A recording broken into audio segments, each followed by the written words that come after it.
So welcome, yate, bonjour, aloha, all those good welcoming words. Just want to say hello. So this is our sixth virtual storytelling. Tonight we have the honor of hearing Miss Sophia Ford from the Anishinaabe Nation, and she's going to be sharing some Ojibwe stories from I think her grandfather. But I'll let her go ahead and talk about that. But we have two more sessions after this. Not next week, but the week after spring break, we'll have Mr. Greg Greycloud from the Crow Creek Sioux Nation talking about culturally specific healthy masculinity teachings. And then we'll round out our storytelling series with Christy Phillips from the Citizen Band of Potawatomi, origins and stories of the hoop dance. And so those will be our two. And then we'll try to start again with another round of storytelling. But again, tonight, Sophia Ford, I'll go ahead and turn it over to you. And as I had mentioned, kind of to start off with that prayer in a good way. And then, so I turn it over to you. Thank you. All right, can you guys hear me good? Is it good? Yeah? Oh, hold on. I can only see myself. Okay. Can you guys hear me? Good? Yep. Okay. So, nahabuju, nindermon, nedug, najne kwendish nakaz, mukwendo dem, mushkazibing donjaba, ojiboy, Anishinaabe kwendao, mede kwendao. Ashinangodaso ni mabuniges, bidwe angwe nibaba shinakazo. Wiglash Yamanikwe and Mama Shinakazo. Hello everyone, good afternoon, good evening. My spirit name is Majinekwe, which translates to when the fog descends to the earth woman. My English name is Sophia Ford. I'm of the Battle River Band of Ojibwe people, but I currently live in Milwaukee, Wisconsin. I'm 16 years old. My parents' names, my father is Bidweangwe, which translates to the sound that the thunderbird makes when he flaps his wings. His English name is Shawnee Ford, and my mother's name is Wigwash Jumanikwe, which means birch bark canoe woman, but her English name is Jennifer Connors. Let's see, where do I want to start? Oh, I have this picture because, a lot of people, I tell everybody I'm from Bad River, but, nobody knows where that is. So it's like, oh, how can I? Right here. It's right here in Wisconsin. So, this is confusing by camera. But, the tippy top of Wisconsin. So that's where my people are from. I'm from the Ojibwe people. I was going to be reading some stories from this Mishomis book that one of our elders wrote. His name is Edward Benjamin. The late Edward Benjamin. His Anishinaabe name is Badwe Wadan Siban. Yeah, that Siban, so we don't call them back home. But the first story I'll be telling is, these stories I learned when I was younger in elementary school, These are stories that are told to our children or told to little kids growing up. But the first one that I'm telling is when how the birch bark got his stripes or got their stripes. So long ago we have this character that we talk about, but we can only talk about him when there's snow on the ground because he's a trickster. He'll play tricks on you. We call him Wanabojo or Wanabojo. And he plays a big role in a lot of our stories as Anishinaabe people. But in this one, he was helping his Nokomis, his grandmother. He was walking around the forest and he comes across his Nokomis, his wigwam, her home. And she sees him. She says, "Wanabojo, Wanabojo, Mabijan, Mabijan." That means come here, come in. And he's like, "All right, go see my Nokomis, my grandmother." And when he gets there, she's like, "Oh, I'm really cold. I don't have no heat. I don't have no fire. I can't cook. I can't warm up my water. It's wintertime. It's really cold here." And he's like, "Well, Nokomis, how can I help you? How can I help you, Nokomis? I want to help you." And she says, Wanabojo, the thunderbird, he's out west. And he's at his wigwam out west. So he said, "I'll travel there. I'll find you some ishkonas, a little fire." So he's running through that forest, all day, all night. And finally he comes across that Anamaki Benesi, that thunderbird, his wigwam. And, he runs up to that door And that Thunderbird comes outside, who's at my wigwam? Who's here? And he just tells him, he's like, oh, I'm really cold. Oh, I forgot a part. He shapeshifts into a little rabbit. So he's, like I said, he's a trickster, he's a shapeshifter. And he shapeshifts into a little rabbit. So that's why he's running, and that's why he's, taking all day, all night. But when he gets there, he's like, I'm this poor little, this waboose, this little rabbit. I'm just cold. I'm lost. I don't know where I'm at. I have no food. So that Thunderbird, he has pity on him. He's like, all right, come on, be in the game, come in, come on. And that Thunderbird is having a conversation with Wana Bojo, but he doesn't know it's Wana Bojo. He doesn't know it's the trickster. But Wana Bojo is sitting there, and he's like, oh, I'm still really cold. I'm really cold. And he's like, can you start a fire for me? So that Thunderbird, he uses his powers and he uses what the creator gave him, and he starts a fire in his house. So Wana Bojo, he waits till that Thunderbird, does whatever he has to do until he turns away. And what he does is he turns on his back in that fire. So now there's a ball of fire sitting on that Wabos's back, that rabbit's back, but it's Wana Bojo, so he doesn't get hurt, because he's a trickster, he's a shapeshifter. So then he runs out of that wigwam, on all four, and he's running, and that Thunderbird, realizes what happened, he realized that he used him, and he's like, get back here, where you going? And that Wabos, he's running, he says, we do call, Shin, I need help, anybody help me, I need help. So what he's doing is, he's asking creation, he's asking anybody to help him. And that tree came forward, that McPig, he said, I'll help you, my brother. I'll help you, you can come hide behind me, use my back, hide behind me. And that Thunderbird, what he does is, he sees that little rabbit running and he's zigzagging through and out of trees. So that Thunderbird strikes that tree. There's that first slash. He missed him. Another one on another tree. And he does that until he gets all the way home. While Wana Bojo, he's running all the way home with that fire on his back. And he finally gets to his Nokomis, his wigwam, and he's like, here, Nokomis, I got this for you. I got this little Eshwans, this little fire. I got this for you. And, she heats up her house, she now has everything that she needs. But that trickster, Wana Bojo, he tricked the Thunderbird.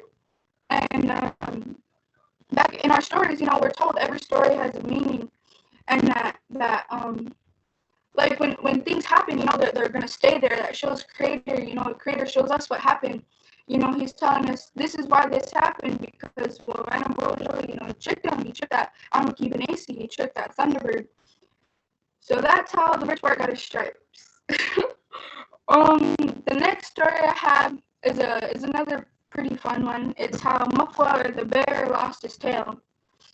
So everybody knows that that bears are hibernators. They hibernate in the wintertime. So this bear, he was coming out of hibernation too early.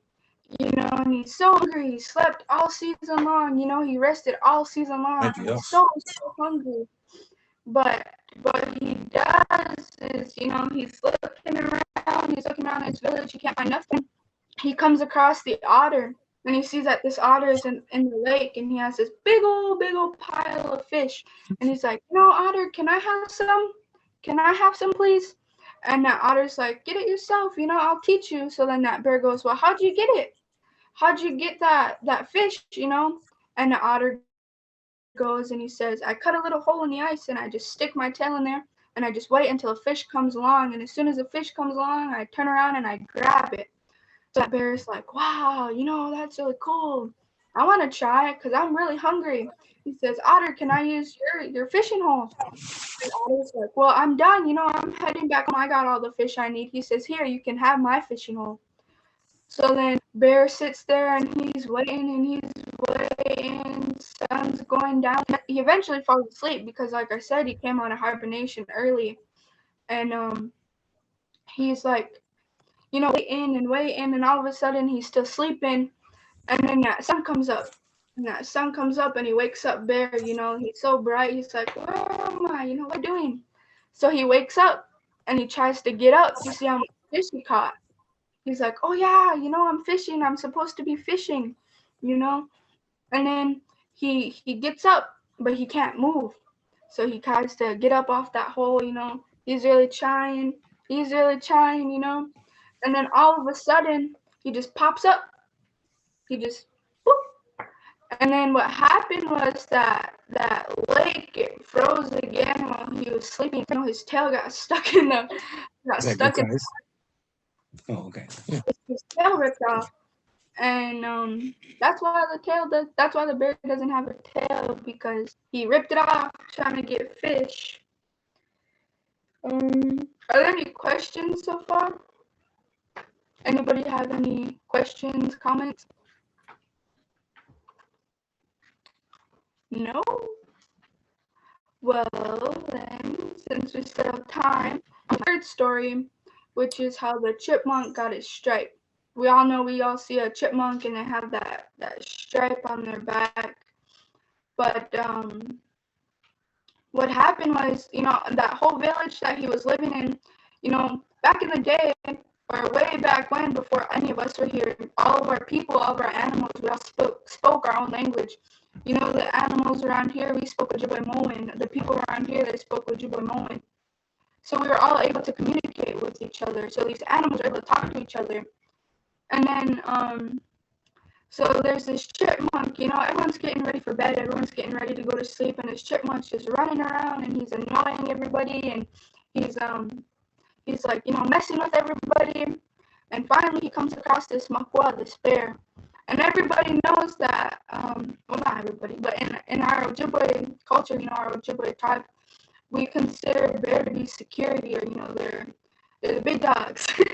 But that bear, he sees what's happening. He sees that chipmunk. He's just annoying everybody. He's like, hey, what are you doing? Get out of here. Go to sleep. Go get ready for bed. And that chipmunk's still running around, still annoying everybody. And then he starts running up and down that bear. And then finally that bear's like, I'm gonna handle you. I'm gonna make sure that you settle down. And that chipmunk's like, no, you can't catch me. You can't catch me. I can run too fast. So that chipmunk's running.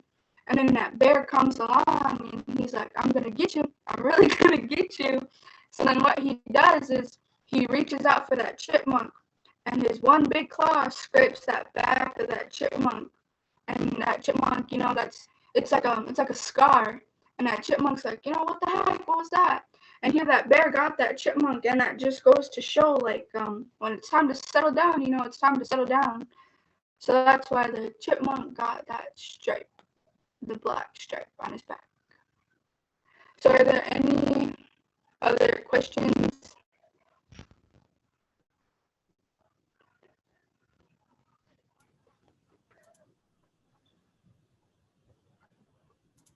Oh, yes, with maple season, tapping.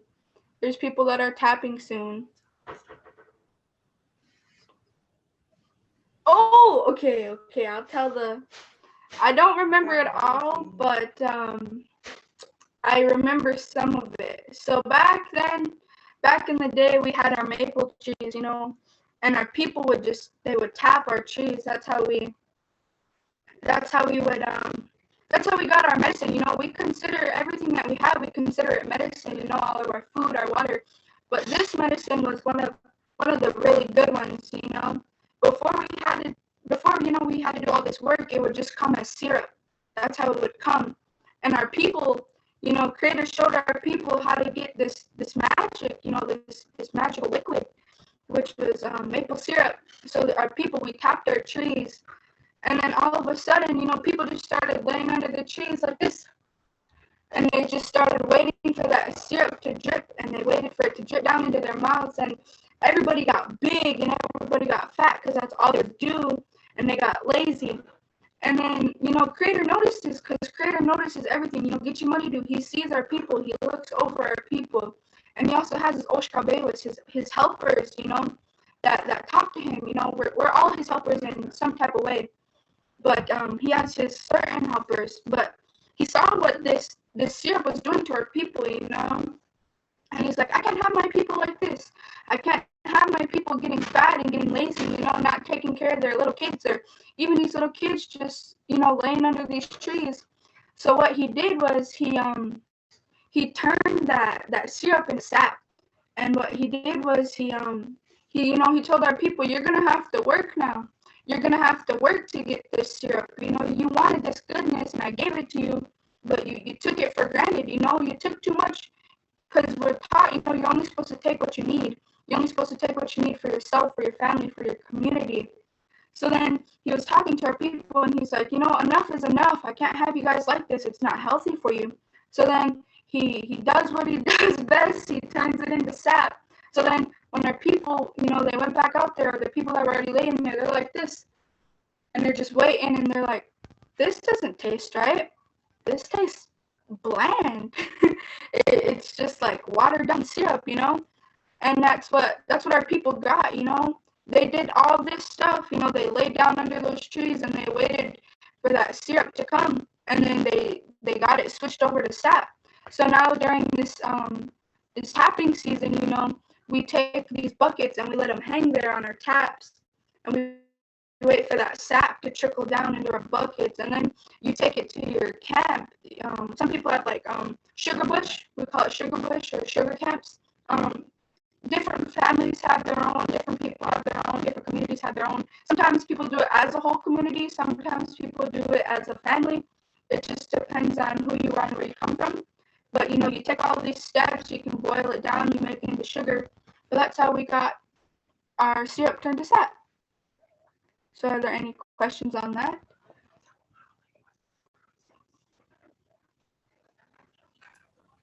So Mama's over here. That's my mom. But so basically what we do is we just boil it down, and you let it boil for hours and hours and hours until you get it to how you want it. You can make syrup, you can make sugar, you can make candy. Candies are the best. They help with your throat, singing. What else? Thank you. You're welcome. But yeah, so our Wanabojo stories are only supposed to be told in the winter time because he's a trickster, Creator not blessed him, but he messed up with Creator. He took too much stuff for granted, and he was always messing with people. So Creator said, "This is what I'm gonna do to you. I'm gonna make you into this trickster, this shapeshifter."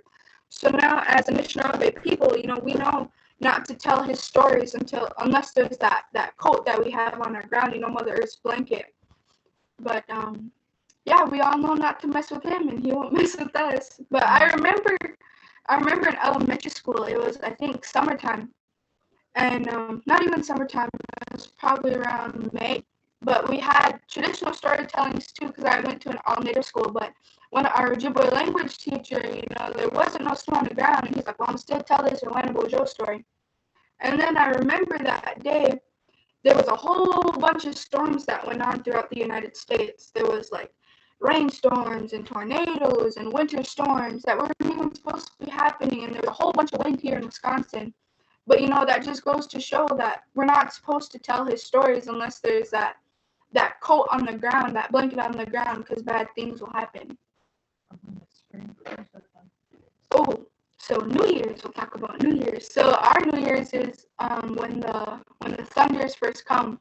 That's our New Year's. We have the New Year's that Americans have, which is January 1st, but our New Year's is when our first thunders come, because that's the new life, that rain, that new bid, that water brings new life to our people. So that's when everybody's coming out of hibernation. That's when that's when all the babies are being born, the animals, the actual babies that we have ourselves, our little abundance. But yeah, our bugs are coming out, everybody's growing, our plants are growing. Is there a story on your clothing? I mean, not really. We do have, for my people, we're woodland people. So we have, floral designs. That's what Anishinaabe people have, Ojibwe people. We use floral designs because we live in a woodland area, and it just goes to show, like, who our people are, where we come from. I do have a scissors case, I think, on the table that I can show you that has my floral design on it. Everybody's design is different. We don't copy no one. But this is my design. Oh, and I also forgot to state that I am the 2020-2021 Miss Fort Omaha Intertribal Power Princess. I have my crown right here. um, is there stories pertaining to games? Yeah, there is. Like, here's my moccasins again. That floral design and berries. Berries play a big part in our Ojibwe people. I have my vest here that is on the velvet, and I know Steve is gonna ask this because he asked it. He asked it when I was down there. No, my people, we do not use elk. We did not have elk, but Steve asked me when I was down there. But we did have woodland buffalo, which was buffalo that lived in the woods, and they were quite smaller than plains buffalo. And then I have my black floral beadwork right here that was made 2015, 2014. It got done in time for Gathering Nations 2015. But for games, I don't really know a lot about games. That's not my expertise. But I know that we have our gambling games like Moxing Game, Nanabojo, and The Search for His Father. Yeah, you can actually find that in his book. Let's go to that page. Yeah, Nanabojo. You can find that on page 36 in the Mishona's book. So get yourself a Mishona's book.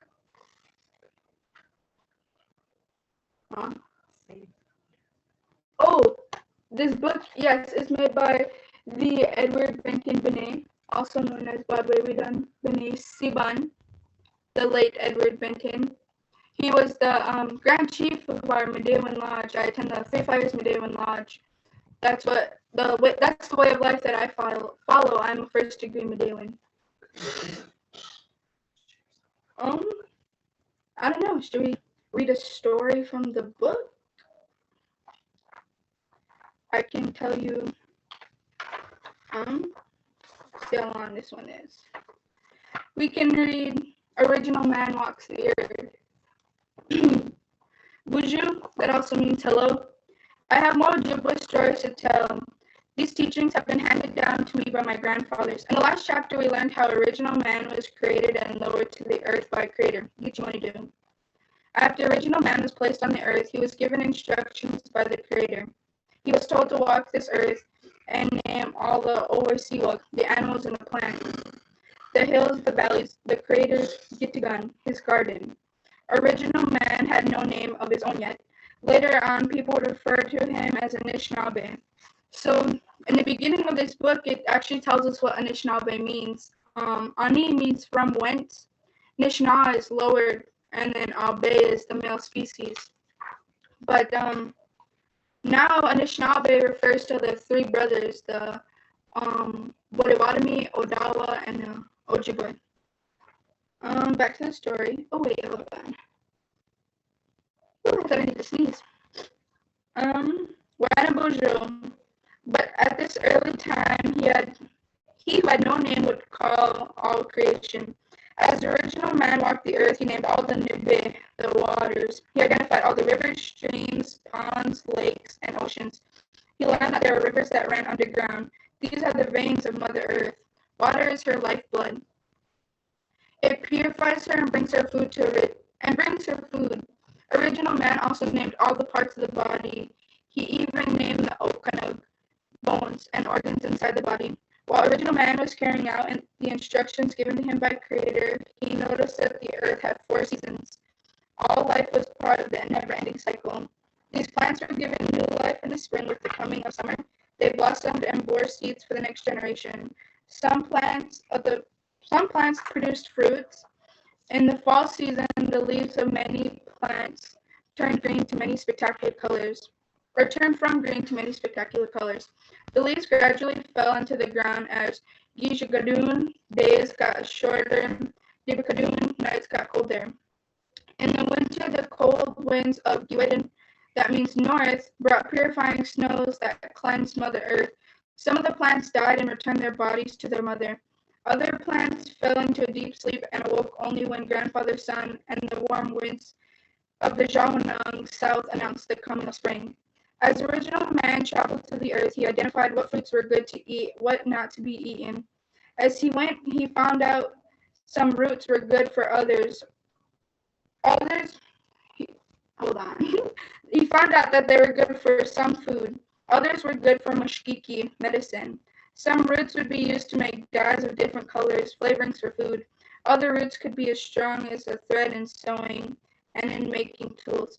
He walked. Original man talked with the animals. He named them as he went. He noted that some animals were good for the Wisinawin, food and medicine.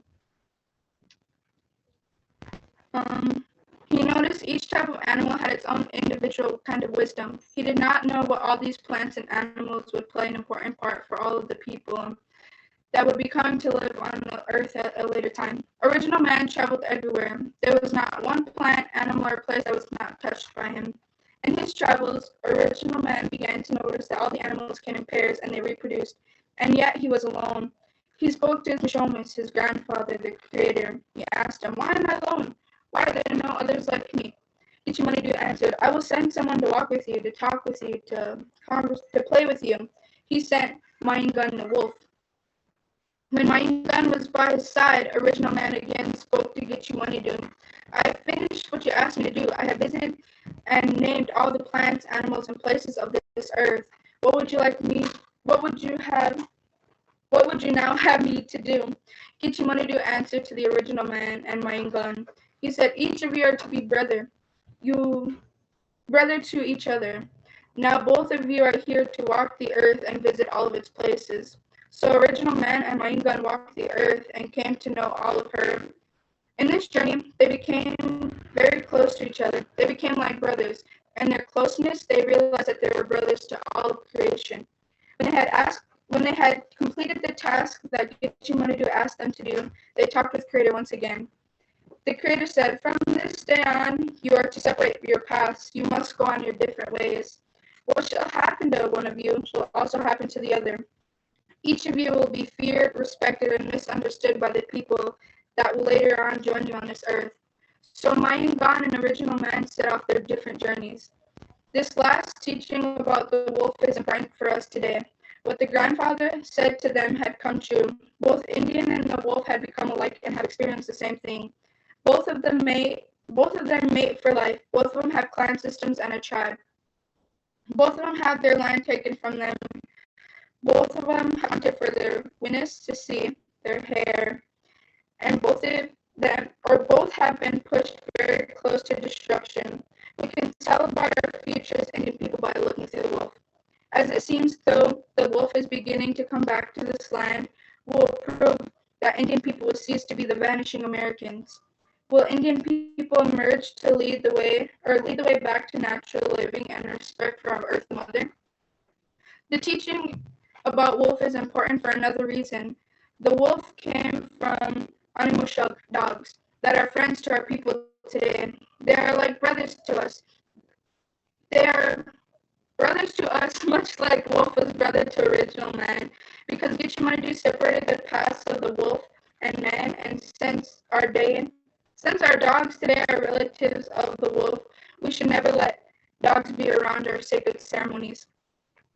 To do so would violate Creator's wishes and endanger the lives of those participating in the ceremony. So also dogs are not supposed to be around places where ceremonial objects are stored. Some tribes today honor dogs in special ceremonies. This is done to recognize the special brotherhood that existed between wolf and original man. It is from the sacrifices that original man made in naming all creation that our naming ceremonies today are taken. For this ceremony, a medicine person is asked by the father and the mother of a young child to seek a name for their young one. This seeking can be done through fasting, meditation, prayer, or dreaming. The spirit world might speak to the medicine person and give a name for the young child. At gatherings of families and friends, the medicine person burns an offering of tobacco and pronounces a new name in each of the four directions. All those present repeat the name each time it is called out. In this way, the spirit world comes to accept and recognize the young child with their new name. It is said that prior to the naming ceremony, the spirits are not able to see the face of the child. It is through this naming ceremony that they look into the face of the child and recognize him as a living being. Thereafter, the spirit world and all past relatives watch over and protect this child. They also prepare a place in the spirit world that this living being can occupy when his life on the earth has ended. At this ceremony, the parents of the children ask 4 women and 4 men to be sponsors for this child. We call those our wet'as. It is a great honor to be asked to fill this position. After the child is given a name, each of the sponsors stand and proclaim a vow to support and guide this child in his development. In this way, a provision is made by which the child will always be cared for. Through this naming ceremony that was started by original man, continually is given to the lives of the people who would come to inhabit this earth. Today, we should use these ancient teachings to live our lives in harmony with the plan that Creator gave us. We do these things if we are to be natural people of the universe. So, I don't know about that topic, but do you know any star knowledge stories, Ojibwe constellation stories? Personally, I do not know about Anunk, the stars. I don't know about the star people, but I can tell my naming story. So, back in around, I want to say, hold on, I need some music. Which story is my favorite to tell? If we're being completely honest, this is my first time actually storytelling. I'm still young. I'm still a young person. You know, I'm a little Abunujas. I'm a little baby in our community. But yeah. So this is something that I'll probably do in the future. But as of now, I'm still young, so this is my first time doing this. But back to my naming ceremony. Oh, I think my laptop might die. But in 2015, my auntie brought me to our Medallion ceremonies. You know, it's over here. She showed me that, like, what to do at our ceremonies. She showed me how our Anishinaabe people lived. And I knew as soon as I got there, as soon as I, walked inside, I was like, this is what I want to do. This is going to be my work. I want to work for my people. And my dad went there too. He took my brother there, and they all got their names. But we got our names from 3 different people. But I remember sitting down and offering a sema, offering tobacco to Badwewidan Siban, and he's like a grandfather to me. He helped me in my path, my Medallion path. But I offered him tobacco, and he took that tobacco to his little special place. And there he saw one of my great Nokomises, but it was a couple nights before he saw her, before any of the spirits talked with her. And he would go out there to his sacred spot, and my spirit would join him. I'd walk up to him, "What have you done? Miss Miss, do you have my name yet? Or are you awake yet?" And he's like, "My girl, I'm sleeping. I'm trying to look for your name. I'm trying to find it." And he took a mandami with him, a little apple, and he offered it to those spirits. And that one came forward, and she told him, she said, "This is going to be her name. Her name's Nashanekwe." So it took around a year for me to get my name, but I remember sitting in that ceremony, and they brought us up. My dad had all of our gifts. My mother doesn't attend ceremonies, so it was only me, my brother, my dad, and a couple of my aunties and uncles. But he told that story in the language first. There's more to it too. There's more to my naming story. But we had Washimakwa, Brian McGinnis, he translated for me, and he told me what our grandfather said to me in the language. But yeah, we offered my name 4 times to the spirits, and I petitioned right after that. I petitioned the spirit to receive that Medewan life, that brand new life. We have many lazier days. Yeah, I can tell the Jingle story. So long. They just kidding, not that long. But a very long time ago, there's this old man, and his daughter was sick. They were sitting in their wigwam, and she couldn't get up, and she was laying on the ground. She was sick, and she couldn't move. She couldn't eat. All she did was lay there. And he prayed every night for her. He prayed every night, and he all day too. He sat there, talking to Creator. Why is this happening to me? Why is this happening to my family? And then next thing you know, he fell asleep because he was up for days, for weeks. He didn't sleep once. But then when he fell asleep, he had a vision, and Creator came to him, and he had these 4 women come to him, and they told him, this is how you make this dress. You're gonna put all this clothes on there. Every time you put a clothes on there, you're gonna say a prayer for yourself, for someone, for your community, for your family. And he explained that you have to dance in a circle. 4 push-ups. Where's my remote? You have to dance 4 push-ups to a side step. We call those a Quenagmon. And but he told them. He told the man. He says, this is what you have to do to make your daughter better. This is what you have to do to make her, whole again. So he brings that to his community, and he contacts these women in his community, and he tells these 4 women. He picks 4 women from his family, or from his community, and he tells them, we need to make this dress. We need to make my daughter better. She can't be living like this. So what he does is they do that, and they make 4 dresses, 4 different colors, one for each direction. And during this song, they have all the singers, in that village. They have them come up, and they have them start singing that Equinagumon, that side step, that woman song. And that first push up, she's laying there, and she can't get up still. And then that second push up, she kind of looks up and she sees what's going on. And that third push up, she starts to get up and she starts to stand up. And she's feeling real good. She can breathe again. She can, stand again. She can walk. And on that 4th push up, she gets up and she starts dancing with those 4 women. And she starts, just dancing real hard. And that's why we believe that dress is a medicine dress. And there's a song played in the background, but we see a lot of switch dances, and around here, as soon as a man puts on a jingle dress, they'll get hollered at, they'll get yelled at, because that's for the women.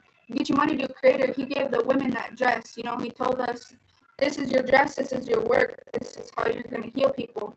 So when we see, a man wearing a jingle dress, we find it really disrespectful, because that's not their work. That's not their work as a man. We have work as both male and women. So that's what that just does too. It heals us. It'll heal both men and women. But by the women, we carry that healing power, because we carry babies. We carry water in our stomachs, in our sacks. But yeah, where did the dance originate from? Somewhere up in Eastern Canada. What is there an initiation for? So back at ceremonies, we have the Jingle Dress Healing Society, and there's some things that you have to go through to be in that society. But yeah, it's one of our sacred ceremonies that we have back home. Yeah, but not in powwows. Like in powwows, we don't sing the same songs. We don't really dance the same way. We don't wear what we wear in ceremony. But yeah, we still have the same thoughts, the same feeling that we have, just not as deep, I guess. Yeah.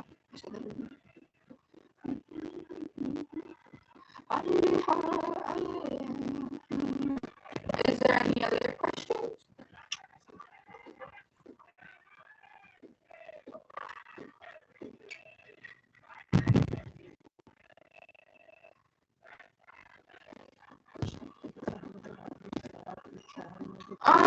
Yeah, I can tell a little bit about myself.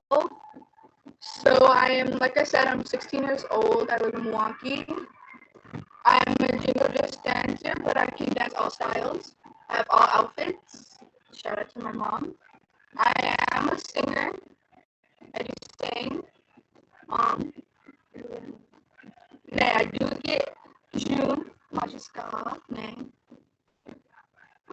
I do like to travel too. The last place I traveled to was Omaha. Shout out to Steve for letting me come visit you and your family. Is it fun? Is it? I hope so. We still need. We're getting to. We're talking about that, but what I'm looking at is a male versus woman side step special. Because these songs, at poses and round dances, both our men and women will dance to our songs, even in ceremony too, but they just won't wear the same regalia. But yeah, I'm hoping to have a side step special. I don't know. Yeah, we make stuff, we sew stuff. My mom actually made me these for homecoming. These earrings. The Dentillions were a gift. You can't see it, but my skirt that I have on, I made myself. But yeah, we appreciate you helping us tonight, Sophia, and some good stories and kind of just listening to you. It's very, I guess, honoring for us to kind of be able to listen to a young person. Generally you hear stories from older people, but it's good to hear, that tradition being passed on, through you, and hopefully encouraging our young people to also tell their own stories too. And to that, we'll see you guys all again next week, next Wednesday, 5 o'clock, same time. Okay, have a good evening.